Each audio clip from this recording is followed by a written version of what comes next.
Okay, good morning. This week we are on Fowler Gilbert Meets the Farm, and last time we were here, which was the shed, we were putting the foundations in, and I was a bit worried we wouldn't be able to find a single minute in our busy schedule of everything we've got going on to put the shed up.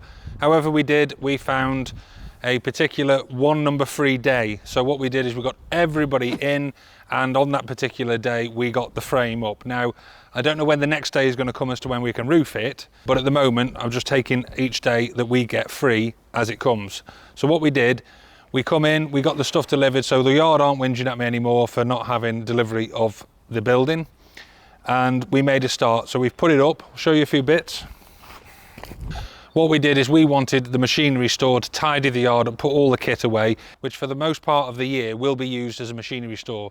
However, and I spoke too soon last week when we were doing the cows with Udo and Sam going out to graze, because we have had some poorly cows. Now, that has been an absolute nightmare, because as it's turned out, we haven't got enough shed space then, even though we've kicked 80% of what we've got out to graze.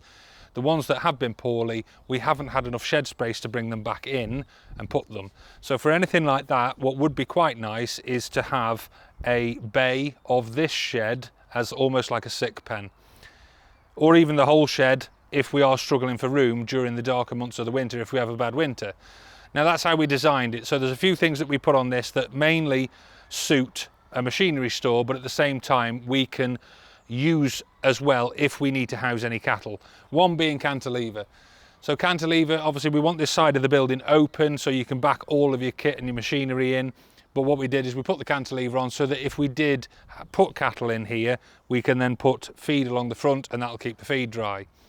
Second one we did, we pre-drilled the stanchions on the front here, ready to take the same feed barriers that we make, so we can detach them when we're not using them through the course of the year, and then if we need to, again, we can put them back on. And I've done the same again. We've welded on the hooks ready to hang gates to split the shed into two, so we can still keep half the shed for machinery and the other half if we need a sick pen or additional cows putting in there in the winter months we can. Panels, instead of having the panels on the inside face like I would ordinarily like on any form of livestock building, we've put them in the web. It gains us that little bit extra space. It's a pain in the arse to erect, but it does gain us that little bit of extra space, and at the same time we've still got a nice clear run to scrape against, so that works quite nice. And then I've also put an additional wall in. Now, the reason for that is, as a machinery store, most of our implements are stuff that nobody can pick up and walk off with because they're too big and too heavy. However, some of the stuff, you never know who's around, and farm thefts are getting more and more around the area. So we've put an internal wall there which segregates one bay of the building. So we've got 80 foot of general implement storage and trailers and tractors and bits and bobs. And then the one bay on the end, we've panelled all the way round. We've put a shedder flashing or a spill flashing like what you'd see on a grain store, which will stop any vermin.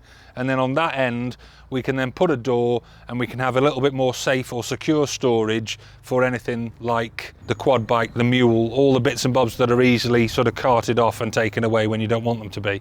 So that can be locked up at that end, whereas this end, everything that nobody can walk off with will be in here. So going back to panels, we have gone for a 4-inch stock wall panel because there is no point in putting a 6-inch. We're never going to load it with any heavy grain or anything like that. So it's just a 4-inch stock panel.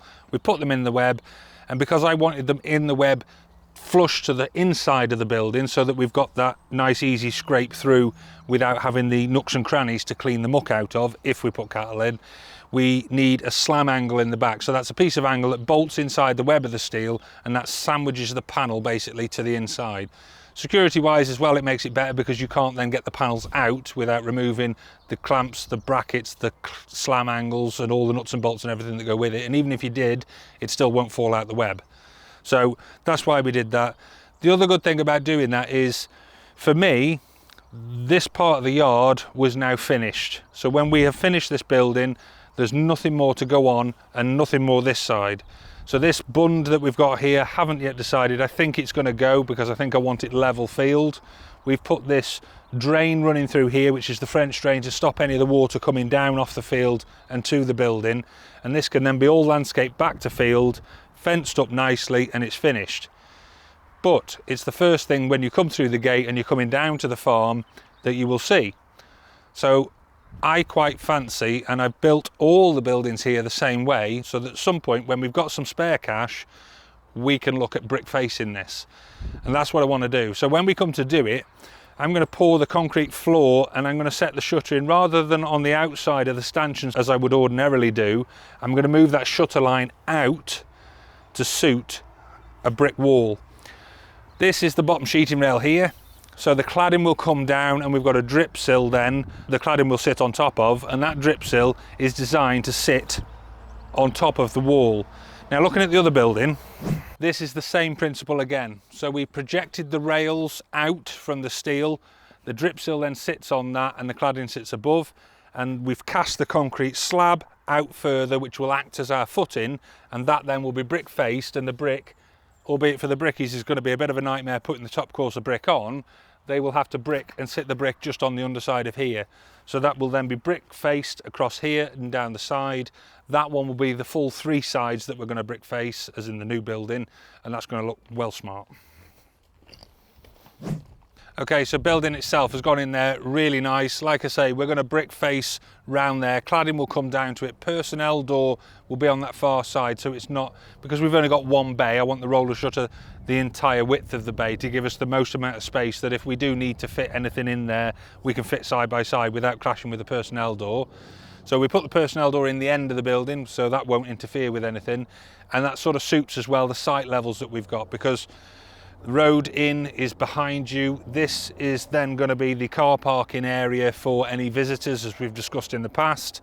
We've got this little bit of a funny triangle bit, which will be priority parking for Mark, which I think Rob will probably take over and use. We've got the bio unit, so again we've got this brick skinned unit here, which is going to be the bio secure unit with the showers and everything else in it, and the proper farm office. And then as you come out of there, you'll walk round onto the pig site, or you will keep right for any cattle that we've got on at the minute. So that's quite nice. We've got this bund here as the backdrop then, which was planted up some time ago, so that looks really good. We can fence this round and everything will be finished off dead smart. So chuffed to bits with how it's starting to come together. Site levels wise, we have kept the bio unit about 350 mil higher than what the existing yard is, the new proposed shed floor level, and the yard that connects then the two together. So we're going to have this little bit of a step, but that's good because I don't want any machinery or bits and bobs sort of getting anywhere near this brick built bio unit. So a load more to do work wise, but I don't know when we're going to do it because the weather is good, which means everybody from Fowler and Gilbert side of things is flat out busy on sites that are working. Farm work for us, we're about to start now silaging on top of everything else that we've got. We've got calves now coming out of our ears. So yeah, there's so much to do, not enough time to do it. So hopefully the next time you're back here, Neil and the guys will be sailing the brickwork round, because we're going to build that up to damp. We're going to concrete the floor.